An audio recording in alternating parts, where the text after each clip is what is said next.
স্বামীকে মেনে চলতে হবে, এ কথাই ঠিক, তিতা লাগলেও মিঠা লাগলেও। সংসারে চলতে স্বামী গালি দিতে পারে, স্বামীর মুখ খারাপ হলে সকাল সন্ধ্যা গালি দিতে পারে। স্বামী আপনার কর্মকে মূল্যায়ন করে না। অকৃতজ্ঞ স্বামী দৈনন্দিন আপনাকে 3 বার খাদ্য পানি রান্না করে দেয়, বিছনাপাতি ঠিক করে দেয়, আপনার ছেলে লালন পালন করে, আপনার ঘর বাড়ি ঝাড়ু দিয়ে পরিষ্কার করে রাখে। আপনি আপনার স্ত্রীকে মূল্যায়ন করতে পারেন না? তাকে অত অপমান করার চেষ্টা করেন কেন? তাকে অত গালি দেওয়ার হিসাব করেন কেন? আপনি তাকে কেন গালি দিবেন?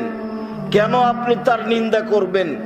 আপনি তাকে যথাযথভাবে মূল্যায়ন করার চেষ্টা করবেন।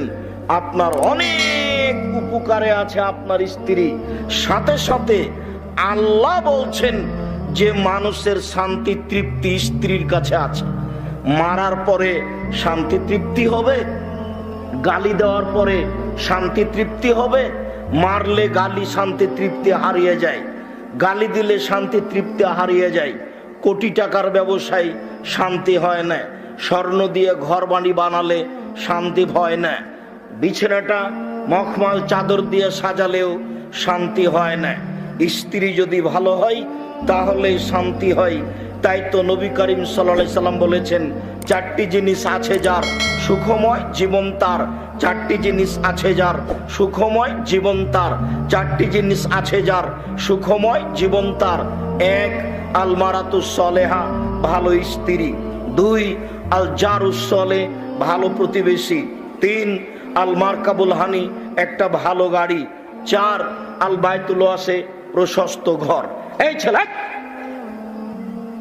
এখানে প্রয়োজনে পেশাব করবেন, উঠবেন না। আমাকে বোকামি দেখায়েন না দয়া করে। আপনার বিরক্তির আগে আমি বক্তব্য শেষ করব। পরিবেশ নষ্ট করার চেষ্টা করবেন না।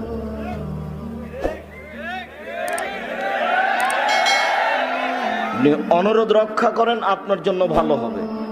আমরা তো আব্দুল্লাহর বক্তব্য শুনেছি, বক্তব্য হিসেবে তো আর লাগে না, যা শুনেছি তা অনেক হয়ে গেছে। এরপরেও তো আমি এসেছি আপনাকে কিছু বলবো মনে করছি, যা আপনার জন্য উপকারে আসবে ইনশাআল্লাহ, চূড়ান্ত আসবেই। সম্মানিত দিনী ভাই বোন,